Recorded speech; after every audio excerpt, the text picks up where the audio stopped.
કંઈક કહેવા માંગુ છું। આપણે સૌ જાણીએ જ છીએ કે દરેક કવિઓ તેમજ લેખકોએ માતા અને તેના માતૃત્વની ઉપમા આપી છે, પરંતુ ક્યારેય પણ પિતા વિશે ઉપમા આપવામાં આવી નથી કે તેના વિશે લેખ પણ લખવામાં આવ્યા નથી। બાળકો નાના હોય ત્યારથી મોટા થાય ત્યાં સુધી તેમને માતૃપ્રેમ નિબંધ આવે છે, પરંતુ આજ સુધી ક્યાંય પણ પિતૃપ્રેમ નિબંધ નથી આવ્યો। હું માતાનો વિરોધ નથી કરતી, પરંતુ પિતાનું મહત્વ કહેવા માંગુ છું। પિતા શબ્દ તો સૌ જાણે છે, પરંતુ તેનું મન કોઈ જાણે છે નહીં? તો ચાલો આજે હું જણાવું।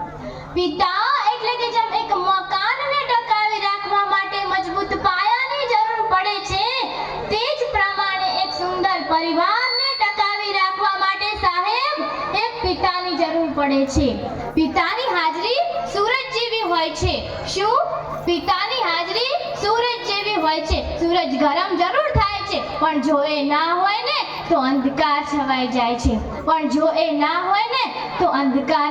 જાય છે।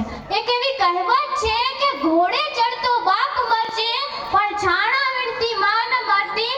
પણ ફક્ત હું તમને એટલું જ કહેવા માંગુ છું કે તમે એકવાર એ બાળક પાસેથી જાણી તો જોજો કે જે બાળકે પોતાના પિતાને ગુમાવ્યા છે, પોતાના પિતાનો પ્રેમ મળ્યો નથી, એ બાળકને એકવાર પૂછી તો જોજો કે જીવનમાં પિતાનું મૂલ્ય શું હોય છે।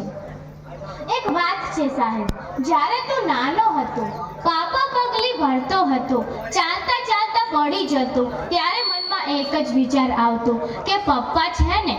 જ્યારે તું સ્કૂલે જતો, છોડવા આવેલા પપ્પાને પાછા વળી ટાટા કહેતો, ત્યારે મનમાં એક જ વિચાર આવતો કે પપ્પા છે ને? જ્યારે તું મોટો થયો, કોલેજ જતો, મોજ મસ્તી કરતો કે કોઈ મૂંઝવણ અનુભવતો, ત્યારે મનમાં એક જ વિચાર આવતો કે પપ્પા છે ને? પણ તારા લગ્ન બાદ તારી પત્નીના કહેવાથી તારા પપ્પાને વૃદ્ધ આશ્રમમાં મૂકતા તને એ વિચાર કેમ ના આવ્યો કે પપ્પા છે ને?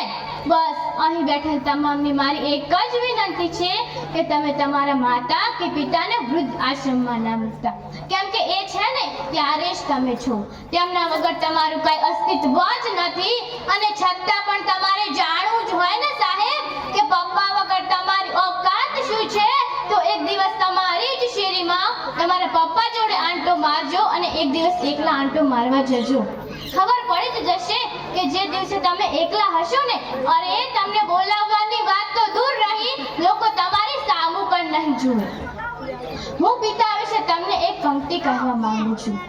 વડલાની જેમ તાપ સહન કરી પરિવારને છાંયો આપતું પાત્ર એટલે પિતા। કે વડલાની જેમ તાપ સહન કરી પરિવારને છાંયો આપતું પાત્ર એટલે પિતા। માં ઘરનું ગૌરવ છે ને, તો પિતા ઘરનું અસ્તિત્વ છે। માં પાસે અશ્રુની ધારા, તો પિતા પાસે સંયમ હોય છે। બે સમયનું ભોજન માં બનાવે છે ને, તો જીવનભરના ભોજનની વ્યવસ્થા એક પિતા કરે છે। ક્યારેક આપણે પડી જઈએ કે ઠોકર લાગે ને, ત્યારે આપણા મોંમાંથી ઓ માં એમ નીકળે છે, પરંતુ ક્યારેક કોઈ રસ્તો પાર કરતા ટ્રક પાસે આવીને અચાનક બ્રેક મારે ને, ત્યારે આપણા મોંમાંથી ઓ બાપ રે એમ નીકળી જાય છે। કેમ કે નાના નાના સંકટો માટે માતા યાદ આવે છે, પરંતુ મોટા સંકટો આવે છે ને ત્યારે પિતા યાદ આવે છે। પણ હું એ કહેવા માંગુ છું કે થાકશે પણ બોલશે નહીં, થાકશે પણ બોલશે નહીં, દુઃખ થશે પણ કહેશે નહીં, દુઃખ થશે પણ કહેશે નહીં, ચિંતા થશે પણ જતાવશે નહીં, ચિંતા થશે પણ જતાવશે નહીં। એ પિતા છે સાહેબ, આંસુ આવશે પણ રડશે નહીં, આંસુ આવશે પણ રડશે નહીં। પિતા એક એવી વ્યક્તિ હોય છે કે જેના પડછાયામાં દીકરીઓ રાજ કરે છે। બાપ એ એવી હસ્તી હોય છે સાહેબ કે જેના પગરખાથી પણ દીકરીને પ્રેમ હોય છે। કમાયેલું ધન દીકરાને આપવા અને કાજાનો કટકો એટલે કે પારકાને આપવા માટે આખી જિંદગી કાર્ય કરતું એટલે પિતા। જો માં એક એવી બેંક હોય કે જ્યાં તમે તમારા બધા જ દુઃખ જમા કરાવી શકતા હોય, તો હું કહું છું કે પિતા એક એવું ક્રેડિટ કાર્ડ છે કે જ્યાં બેલેન્સ ના હોવા છતાં પણ તમને ખુશીઓ અઢળક મળે છે।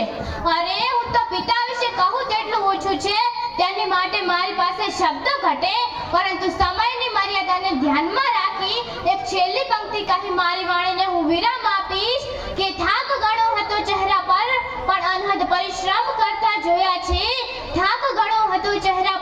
પણ અનહદ પરિશ્રમ કરતા જોયા છે. આંખમાં ઊંઘ હતી ઘણી છતાં પણ ચિંતામાં જાગતા જોયા છે. તકલીફો ચારે બાજુથી હતી પણ એકલા હાથે લડતા જોયા છે. તકલીફો ચારે બાજુથી હતી પણ એકલા હાથે લડતા જોયા છે. કોઈને તકલીફ વર્ણવતા ન હતા પણ અડધી રાત્રે જાગી અમારા ભવિષ્યના સપના સજાવતા જોયા છે. પાય પાય ભેગી કરી અમારી ખુશીને ખરીદતા જોયા છે અને એ ખુશીઓ માટે પોતાના શમળાઓને રોતા જોયા છે. પોતાની